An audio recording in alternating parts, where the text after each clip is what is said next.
Welcome to Solder Smoke, a podcast by radio amateurs with a focus on homebrew electronics. We get together on the internet to swap ideas about radio construction projects. Our website is www.soldersmoke.com. Please send feedback to soldersmoke, that's one word, @yahoo.com. So, as we step away from our soldering irons and oscilloscopes, please join us for another edition of Solder Smoke.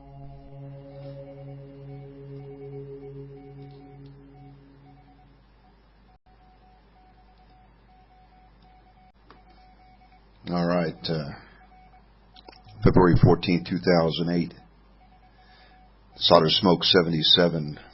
Good morning. I got the HW8 playing in the background. You guys might hear it.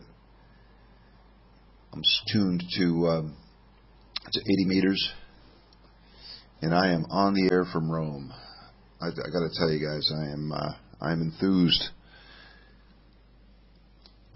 Sometimes restrictions that are placed on your operation lead to advantages.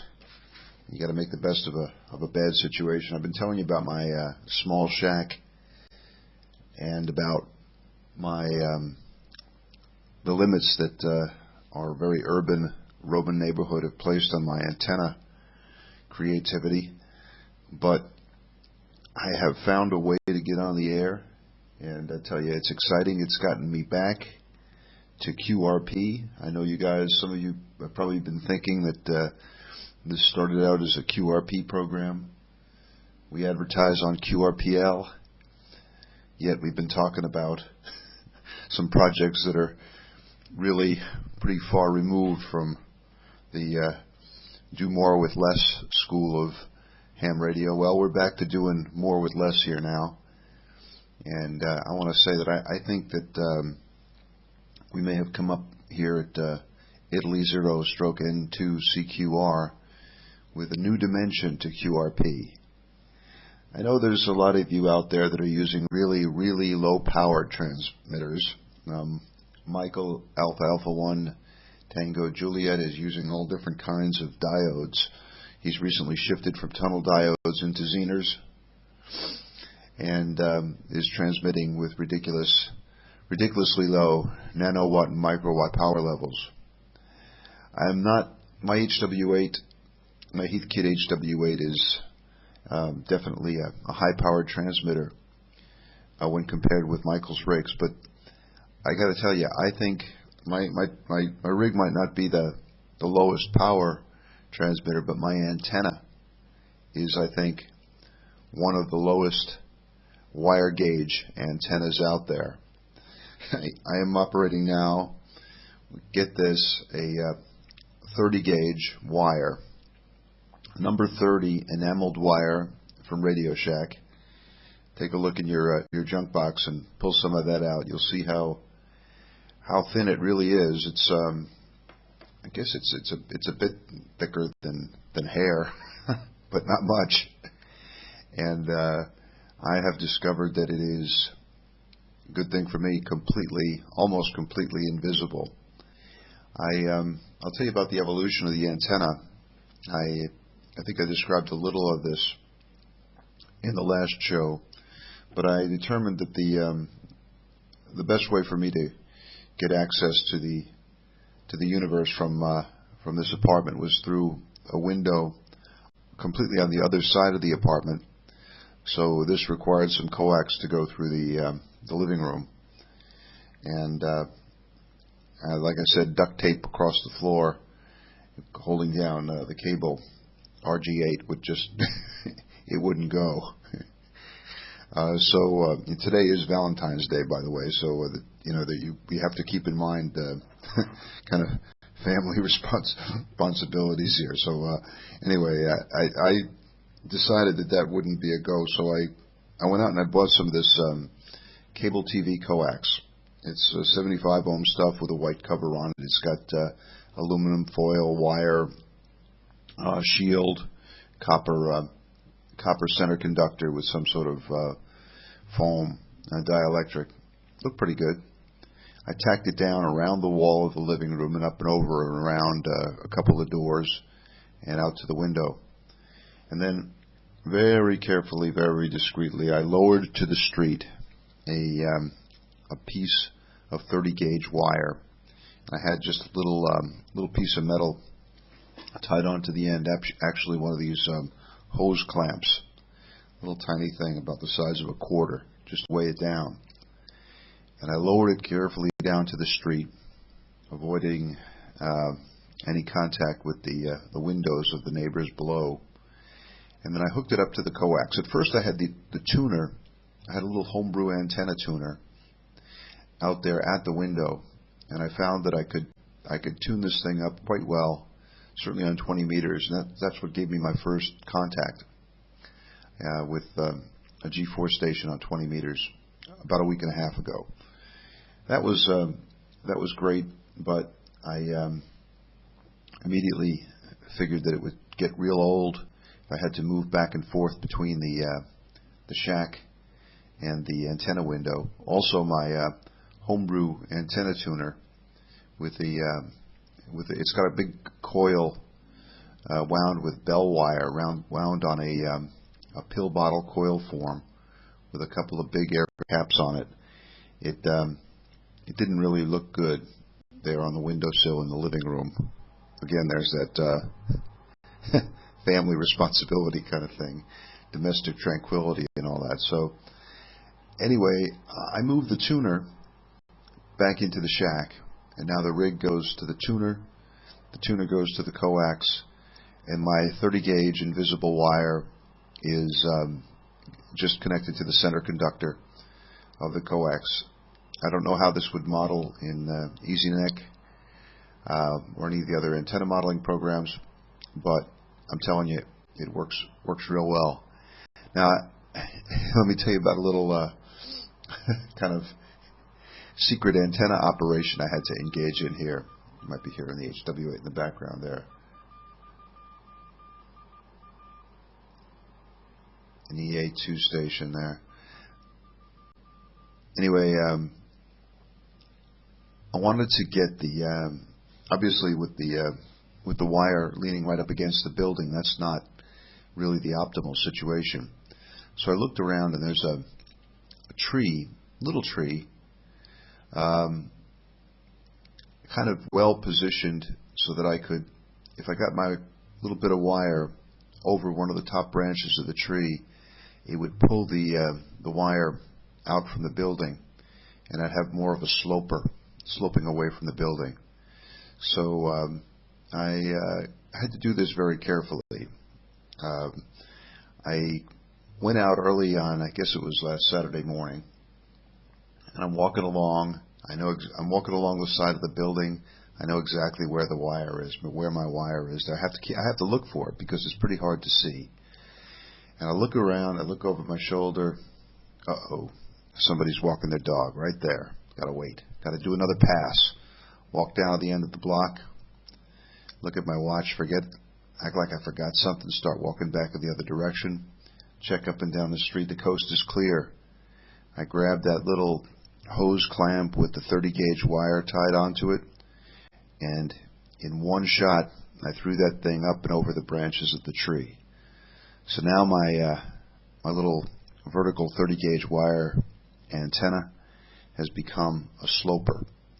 We're on the what you'd call in the States the 5th floor, so I guess I've got about 50 or 60 feet of wire out there, just sloping down into the tree. And with my little homebrew pill bottle antenna tuner, I could tune it up just fine on 80 meters, 40 meters, and 20 meters. And I've had contacts on all three of those bands. I haven't even checked 15, but I'm guessing that it would work fine on 15 meters with the HW8. And I've been having contacts with this thing just about every time I sit down in front of the rig. I've had about 7 or 8 contacts with it. Contacts in the morning and the evening. I'm really pleased because I'm an early morning radio amateur. It's now 06:05 in Rome, local time, and I'm always here early in the morning. And it was kind of disheartening in Rome because the bands that I had antennas for were completely dead at the hour of the day that I was in the shack. So this was not good. But let me tell you, even at 4 o'clock in the morning here, The CW portion of the 80-meter band is just jumping. There is all kinds of activity there. Most of it is fanatical DXers chasing stations that I can't hear. but as the morning wears on and as we get around to 6 o'clock, there are actually people who are calling just CQ, not with any restrictions. The good old-fashioned CQ, the genuine I'll talk to anybody who calls me kind of traditional CQ that we all grew up with. None of this CQDX, CQDX only. None of this CQ Asia Pacific. None of this CQ only for Kwajalein Island or any of that. It's just CQ. By the way, when they call CQDX over here, what that means is they don't want to talk to any European station. So there could be some guy in Poland calling CQDX, and if you give him a call from Italy or from the UK, very often you'll get kind of a nasty DX only response or something like that, which I really think is awful. I mean, how hard is it to give somebody a signal report? But anyway, on 80 meters in the morning here, right around this time, you'll find genuine CQ calls, and that's really, really great. So the HW8, it's just been great. I told you guys about my adventures in repairing it, and that repair, as I'm sure all of you know, really makes it makes the use of the rig much more pleasing and much more significant. The thing is, with every repair, with every modification, the thing becomes less of an appliance and more like a homebrew rig. It's not a completely, of course, it's not the same kind of thing as using a completely homebrew piece of gear. But I found that for me, a good repair, especially if it involves a complicated problem and it involves some intricate troubleshooting, is almost as satisfying as building and putting on the air a completely homebrew piece of gear. Hey, this brings me to something I wanted to ask you guys about. I told you that on the HW8, the problem that cropped up last week was with the keying transistor, Q11 on the HW8. It's just a pretty standard PNP transistor. And it went toes up on me. Now, the way it went bad, it didn't just suddenly go bad. It was intermittent bad for a day or so. Sometimes it would work, then it would stop working. What it was doing, it was this keying transistor is what it does is when you put the key down, it puts VCC on the driver in the transmitter. And when the key is up, it's supposed to keep voltage off the collector of the driver transistor. And it was doing that intermittently sometimes, and then over time, it just went completely dead. I'm not really that familiar with kind of failure modes in BJT transistors. How do these things go bad? What's going on? I mean, I know how tubes go bad. All kinds of things happen to tubes. But what happens to transistors, and how frequently does this happen? I mean, I've had rigs where it would just be unthinkable that one of those transistors would kind of just give up the ghost on you. But that's apparently what happened here with Q11. When I was doing some Google searching as I was troubleshooting, there seemed to be a number of other messages in there about problems with Q11 and HW8s. So I'm thinking this is not a unique problem. But if anybody has any ideas on why this kind of problem would happen with a PNP transistor, let me know. Now, I'm not complaining. I'm delighted that it happened because, like I said, it gave me the chance to fix the rig. So no complaints here, but I'm just kind of interested in why this would happen. Anyway, the station is set up. I'm going to take a picture of it and put it on the web. But I think it's a really, really neat station. I'm very happy with it. Well, of course, the HW8 is the core. I have a little Radio Shack speaker next to it, and the HW8's audio amplifier fills that kind of fills the little room here with that speaker with audio with no problem. But I also have a pair of really old-fashioned cans. These are real old-fashioned headphones. God, they're ancient. We must be talking 1920s, 1930s here. They're high impedance, which is good because that's the audio output of the HW8 is a high impedance output. I think it's looking for about 1,000 ohms. I had to put a little audio transformer in between my Radio Shack speaker and the audio output of the HW8, which was fun too. Again, another bit of soldering here in the process.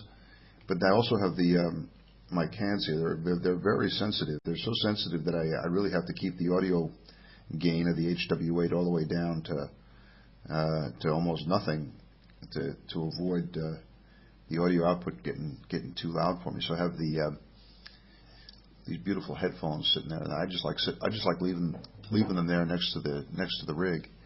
They look really great, really old radio. My key, I'm still a straight key guy. I have never made the leap to keyers, and I have an old, it looks like a J38, but it's not. It's one of these kind of fake J38s, but the same kind of design. And I have it mounted on the base of a Vibraplex Bug. At one point, early in my ham radio career, I went out and bought a Vibraplex, and I never mastered it. I never really got good at it.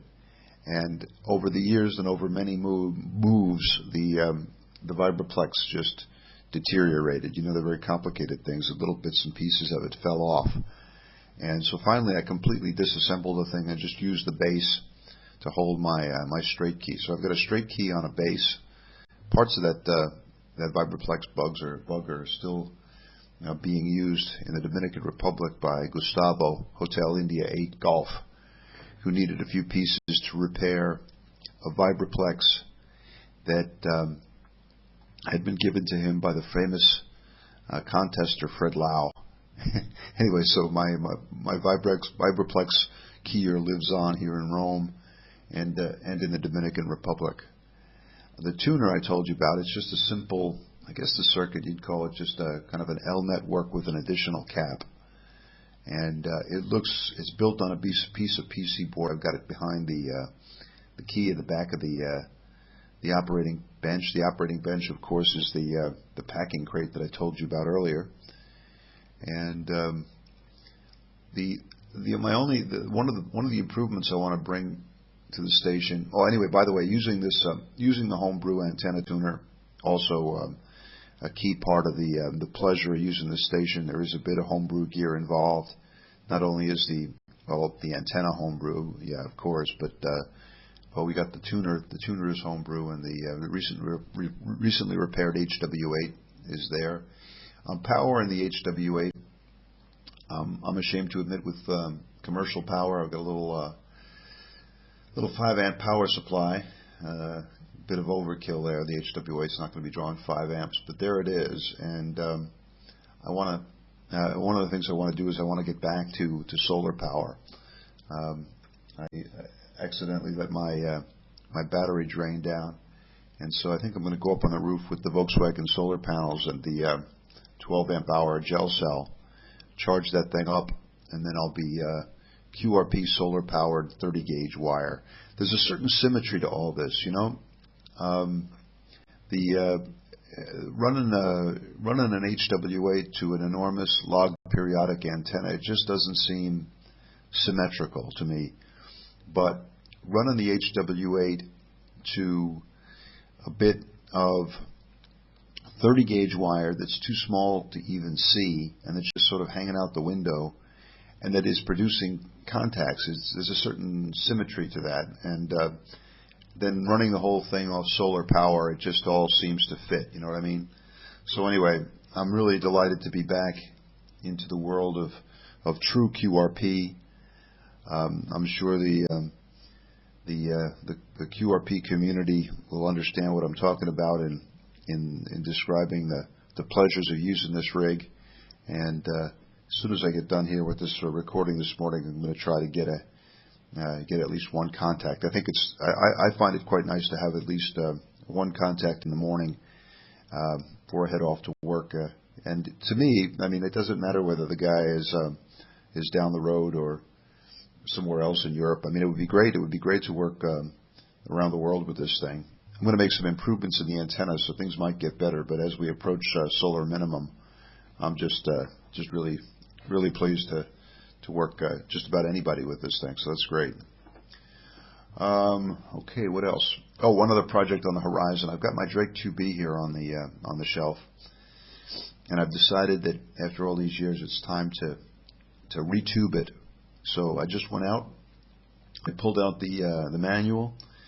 I went to the Antique Electronics Supply website, and I just started clicking on the tubes that I need. And I ordered a complete set of new tubes for the Drake 2B. And I'm going to work on this rig. As soon as the tubes come, I'm going to retube it with new tubes. And I might venture into the fascinating world of alignment. I don't think I have to restring it. I put new string in there a while back. You know you're getting a lot of use out of your Drake 2B when you have to change the dial string many times. And I've changed the dial string on this thing probably about 5 times. I'm actually getting good at it. You know you're using an old radio when your radio has a string in it. And you know you're using it a lot when you've changed the string many times. Anyway, so that's the other project on the horizon.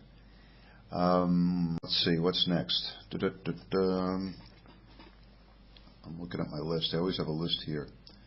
Oh, yeah, I was going to ask about what you guys thought would be the best band for early morning radio, but I've kind of answered my own question, and I think it's 80 meters. So I want to put out an appeal, especially to stations in Europe, or kind of within range here of. I guess we're doing NVIS at this point, but let's try to get some QRP activity on the QRP frequency. I think it's 3560, if I'm not mistaken, on the 80 meter band, and I think it would be great if any of you guys are up early in the morning and want to point your log periodic antennas or your 30 gauge wire antennas at Rome. We could try to have some QRP QSOs here in the morning. Like I said, even early in the morning, I've been making contacts with stations all over Europe, so it should be possible. And let's try to get some contacts here going on 80 meters. That's where I'm going to be hanging out on 80 meters here in the morning. And like I said, I'm in the shack usually from 0400 UTC. Especially during the work week before I go to work. That'd be great. Let's see what else. I've been following with great interest the nanowatt and microwatt adventures of Michael Alfalfa 1 Tango Juliet, the poet laureate of the QRP world. Michael's been doing really great stuff there, and I really recommend that you take a look at his website for his tunnel diode stations, and he's now moved to a Zener diode station with an FET power amplifier.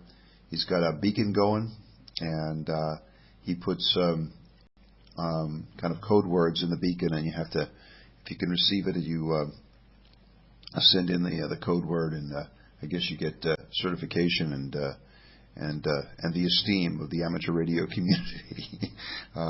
I think Michael's code words have all been very creative, and I want to mention that Michael, your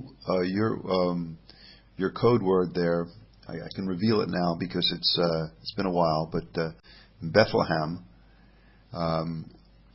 which came from the Arthur C. Clarke short story The Star.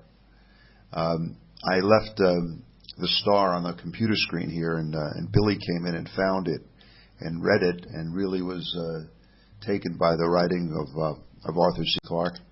So yesterday at work we have a little office where people leave paperbacks as they depart from Rome, and they don't want to carry all their old paperbacks with them. And there's a kind of a lender's library there.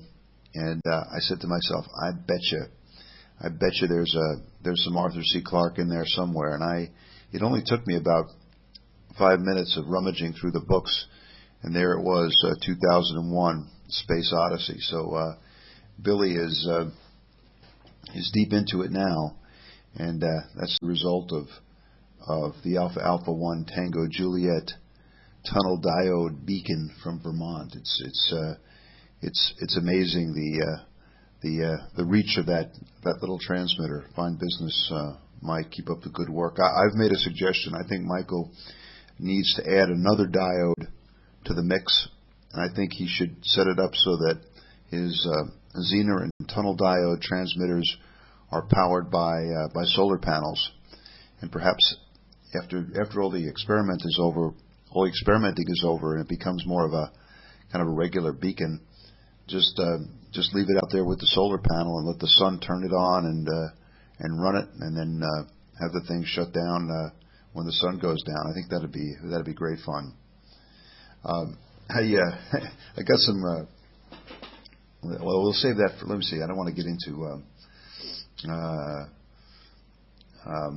the mailbag quite yet. Not time for the gong yet. Got to follow up on something here. In the last episode, I had talked about the Marconi's huge capacitor building, actually a building for his capacitor, because he was trying to tune, I think, at a frequency of 45 kilohertz, and he needed a capacitor, and he built one that was really of gargantuan proportions. And it struck me that the value cited in David Jensen's book, Early Radio, it just struck me as really low. It seemed like Marconi had gone to a heck of a lot of trouble to get 1.7 microfarads. So I gave the dimensions of the capacitor, and asked some of the more mathematically inclined listeners to do the calculations. And I've got numerous reports from all around the world. Thanks to everybody, and everyone confirms that O.M. Jensen was correct, and that Marconi was looking for more or less 1.7 microfarads. I think M0 Kilo Hotel Zulu was the first to come in with that calculation. Thanks to you, old man, and thanks to everyone else who did the math for us there. Wow, that's a long way to go. I guess what the real parameter that was driving that thing was the voltage parameter. I guess he needed something that would take a lot of voltage, and I think he needed air dielectric because he was tired of changing the glass plates that he had previously used. So anyway, that's when you want to use air as the dielectric and you want real high voltage. I guess you end up building a separate building for your tuning capacitor. No need for that here at here with the HW8. Good thing my two capacitors are both kind of thumb-sized. Let's see.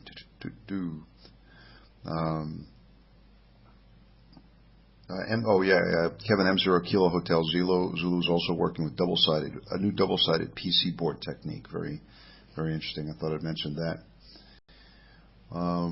Let's see. What else? Well, cluster map. I wanted to mention this. The little cluster map that we have up on the Gadgeteer News website. I'm fascinated by this thing. I guess you might be tired of hearing me talk about it, but I kind of like to get up in the morning and take a look at what new dots are on the map. So I'm going to give a shout out to some of the new red dots that have appeared on our map. We have apparently numerous listeners out there in Alice Springs, Australia. So here's a big hello to Alice Springs. We've got a red dot in Egypt. Somebody is listening in Egypt. It doesn't look like Cairo. It might be Cairo. Probably is Cairo. But hello to our listeners there. Happy to have you aboard. And I mentioned last week that we have a red dot over Beijing. Hello, Hello to our Chinese listeners. Glad to have you with us. And a new dot has appeared over Juneau, Alaska, and hello to the listeners in Juneau. I think that is time now for, yes indeed, cue the sound effect. Solder Smoke Mailbag. I love it. Yeah, awesome. Solder Smoke Mailbag. A lot of mail coming in here this week. Jorge Luis, KA4SGU, has written in, and he wanted to correct me on my quote about turtles and Richard Feynman and the structure of the universe. And I thought that the story involved Feynman, but it didn't. Apparently, it involved Bertrand Russell, and Bertrand Russell was giving a lecture in which he was describing the structure of the universe. And an old lady in the crowd stuck her hand up and told Bertrand Russell that he got it all wrong, and that the Earth was supported on the back of a very large turtle. And Russell thought he got her, and he said, "Okay, well, what's holding up the turtle?" And she looked at him like he was some sort of idiot and said, "Well, it's just more turtles all the way down." So, all right, that's our cosmological comment for the morning. Somebody sent, and I don't have the email here in front of me. I apologize, but somebody very kindly sent in a book review for a new book called Crystal Clear, and it describes the important role played by crystals in World War II. They suddenly found themselves with the need for a very, very strict and accurate frequency control so that they could run radio nets involving stations and airplanes and ships at sea with wildly varying temperature and atmospheric conditions. Obviously, LC tuned circuits weren't going to do it, so we had the birth of on a massive scale of crystals. I think many of us still have some of these World War II crystals floating around in our junk boxes. Anyway, the new book describes the development of crystals for frequency control in radio. Of course, this is something very important to us. I just was reading somewhere that the crystal control requirement for novices in ham radio ended in 1972. I came on the air in 1973, so I just missed this happy rockbound condition. Anyway, but I remember all kinds of talk about it and efforts to avoid it and to get a little bit of wiggle when you were using the crystal. One of the things I read about on QRPL this morning, I hadn't heard this one before. Guy talked about how when he was a rockbound novice, he actually drilled a hole in the case of the, I guess it was the 80-meter crystal that he was using, and he put a little screw in there. And by tightening the screw slightly, he could increase or decrease the pressure between the plates and the crystal and get a little bit of frequency variation. I hadn't heard that one before. That's a good one. I'd heard about penning the crystals. You could open it up and put a little bit of additional carbon on there and move it. But, that really doesn't make it variable. But this guy, the screw through the case of the FT243 crystal holder as a means of varying the frequency. Well, that's a good one. I like that. I had never tried that, but congrats to the guy who did, and very, very, very innovative. All right. Let's see. Some other mail we got here. I'm going to try to pull up the mail screen here. Let's see. This might be, I'm on the wrong page. So anybody I missed this week, I'll get to you next week. We've got a really nice reference to a YouTube page. Randy K7AGE produced a video of his reception of the HAARP 6.9 megahertz moon bounce signals, And a couple weeks ago, we presented a recording of this. Randy's got a video of the the action in his shack at the time that this experiment took place. So check out the video. I have it on the Gadgeteer News webpage, and there's a link to the video there. I really recommend it. Pete, W6JFR, sent in a real nice email telling me of some Italian ham technology developments and some very fine business ham radio operators in Italy who are producing some kits and pieces of equipment that look really, really good. Thanks for that, Pete. Ramakrishnan, our man in Bangalore, writes in, he's VU3RDD, and he sends a message pointing to a video on Tesla and noting that Nikola Tesla definitely had the knack. He did indeed, and it made me think about other knack victims. Tesla had the knack, definitely.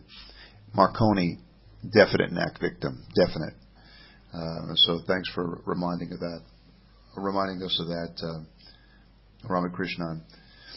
We got, I think one of my favorite emails of the week came from John, Kilo 7 Juliet Mike, out there in Montana. And John described where he was when he listened to the last episode of Solder Smoke. You'll recall that was the episode that was recorded during the thunderstorm here in Rome. And apparently the thunder was quite audible. John said that he was riding through Montana, riding along the Gallatin River in Montana, looking at a new snowfall, white water rushing past snow-covered boulders. He described a really beautiful scene. And then added to the mix was the sound in his car over the MP3 player of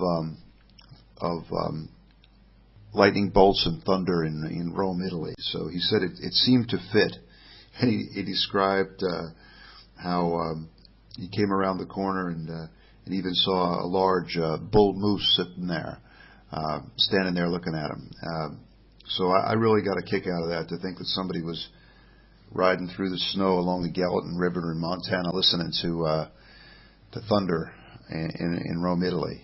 Fine business, John. John admits that he is another victim of the knack and describes some fairly typical symptoms. We've seen this before, John. Everything you've described is part of the symptomology, and we just have to tell you that there is no cure, but Solder Smoke will help you deal with the symptoms. Hang in there, old man. Who else? What else we got here? I'm looking through the list. Okay. Oh yeah. Well, I wanted to mention this. I got a nice email from Mike KL7R's wife, Jackie. She says she's doing fine. She notes that when she wrote in, there's lots of beautiful new snow. Juneau is colder than normal. She asked me to say hello to everybody, and she said something that I didn't know. Mike might have told me this, but she said that he was always very interested in foreign languages. I knew he spoke Spanish. We spoke in Spanish every once in a while. His Spanish was quite good, but that she said that he got interested in foreign languages because when he was in college, he lived in the foreign language dorm with the foreign students, which I think is very much Mike. Probably was tied in with his interest in ham radio and DX. It all fits together. So thanks to Jackie for that nice email, and glad to hear that you're doing okay. Which now brings us to part 2 of our discussion with our correspondent in Dubai, Ron Sparks, Alpha Golf 5 Radio Sierra. Ron and I had a real nice talk, and I'll put part 2 of the conversation on right now. So here we go to the Echolink conversation with AG5RS. Yeah, that's true. Yeah, and Dilbert Dilbert has a lot to say about this. Well, you mentioned, I guess, everybody else is going to be out there saying, "Yep, I did the same thing." In my case, it was the TV repair shop, kind of on. I know exactly where it is on Kings Highway in Valley Cottage, New York. It was a little, almost literally a Radio Shack kind of building. Just one shop, one store, one building, and it was the TV repair shop. And you went in there and you saw behind the counter just this, for me, very, very interesting, huge collection of replacement tubes and the soldering irons and the scopes and everything back in there. And so we would, every time we went into town to get some groceries or something, I would convince my parents to take me into the TV repair shop. And he must have known. He must have had other victims of the knack coming in there. But I didn't get as far as becoming the assistant TV repairman like you did, Ron. That's great. But in my case, there was another very similar building in town, and it had on the front the call sign W2DMC, and the great title of the club was the Crystal Radio Club, and this became known to our family as the Radio Shack. And every time we drove past it, all the kids would chime in, "There's the Radio Shack," and so it was kind of in our field of view there for a few years before I got up the gumption to go and try to join up. I remember my father drove me over there the night of the meeting, and I chickened out. I must have been about 12 or 13, and he was waiting for me out there in the street, and I walked in, and I got shy, and I came back to the car, and I said, "Oh no, I don't want to go." And my father said, "Come on," and he took me in, and he didn't know anything about it. He was not interested in electronics at all, but he knew I was, and he took me in there, and he introduced me to the guys, and he basically said to them, "This kid has the knack. Can you help him?" AG5RS M0HBR. I think that's probably one of the secrets of people who learn to deal with the knack over the years, is that they have parents that are understanding. I think you pretty much described my father. He was forever carrying me around town to different places that had radio and electronic stuff available so that I could satisfy my urges and learn the knack. And he was very tolerant. I guess I'm really a fairly recent ham. I have only been licensed for a little over 10 years. I've gone through one renewal cycle, I guess.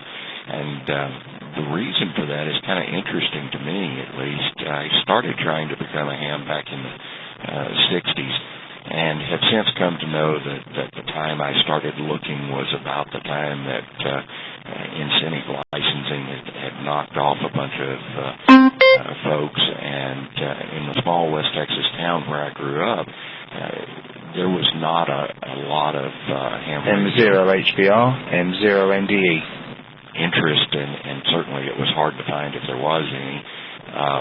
So I didn't ever understand the way that you could get a novice license through local ham radio operators, because there just weren't any.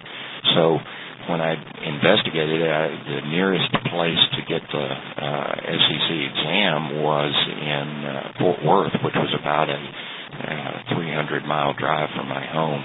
And it was only held on a Wednesday, so my father would have had to take it off work, rented a motel room, and driven us all the way up and back in order for me to take the test, with no particular guarantee that I was going to be truly successful at the age of 10.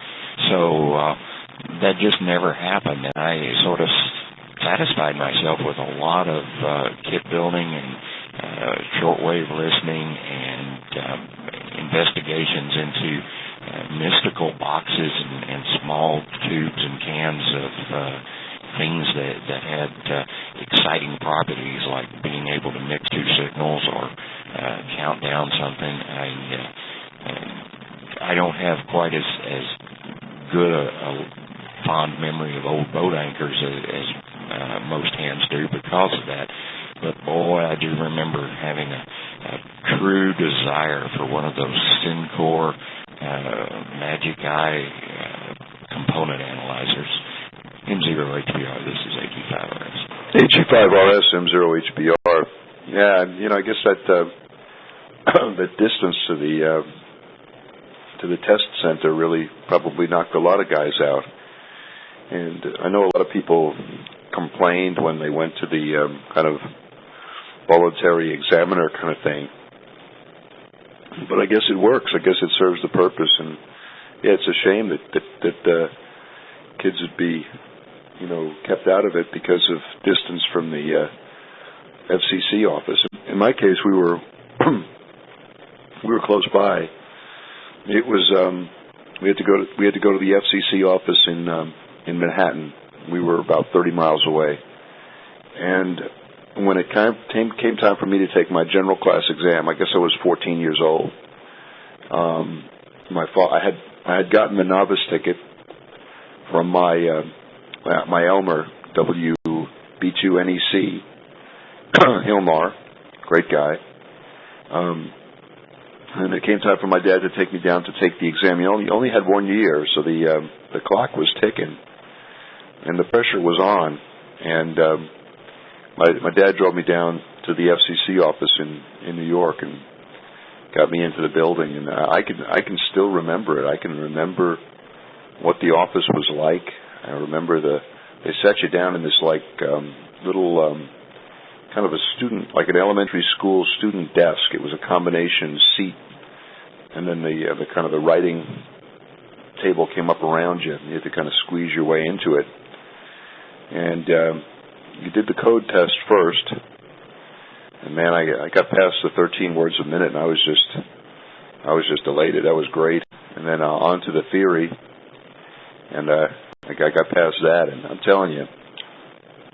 And that was a feeling of accomplishment, Ron. There's a lot of times when they talk about dumbing down and whether they should make the licenses easier to attract more people, I always say that I think that the fact that it was hard was the attraction. I mean, the fact that it was an achievement, the fact that it was, it was something that was difficult for adults to do. And to be able to do it and get the license at that age was a great thing. Gene Shepard, K2ORS, he had a different call at the time. He was a W9, but he's the author, and he had the radio show in New York for many years. But in one of his talks on ham radio, he talks about the same thing, about how when he got his license as a teenager, I guess he's about the same age as I was, he said that he immediately considered himself, I forget what his call was at the time, W9 GRS, a man of substance. I did too. I thought it was sort of like having PhD after your name or something like that. Great stuff. Oh, you mentioned mixers. That might pull us back into the mystery of the mysterious land of mixers. AG5RS, M0HBR. Yeah, that's a great feeling when you pass your first ticket. I remember that very well, because for me it was probably the end of about 25 years of desire, and finally got around to it and got that first ticket. And technician class or not, I was excited. That was great fun. And then my very first contact was with a ham in Sweden, and I can't remember his call sign. We were on the road to a Hamcom convention in Dallas, and used one of my friend's 10-meter mobile, picked up the ham in Sweden, and it was like being a kid all over again. I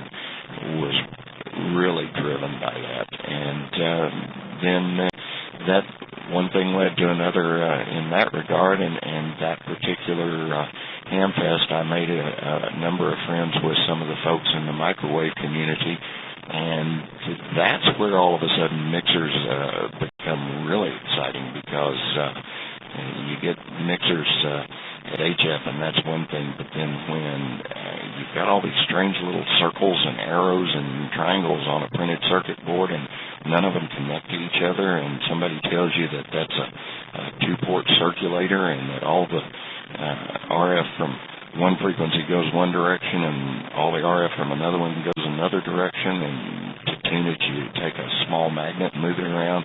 That gets truly mystical, but a lot of fun. AG5RS M0HBR. Thank you. AG5RS M0HBR. Oh man, my head hurts, Ron, just thinking about the microwave stuff. We'll have to talk some more about mixers. But first, all this talk about getting on the air and clandestine antennas. I want to pick your brain here a bit on stealth. I might have told you we're living in an apartment house, and we're real close. We're real close to the center of Rome. I mean, I can see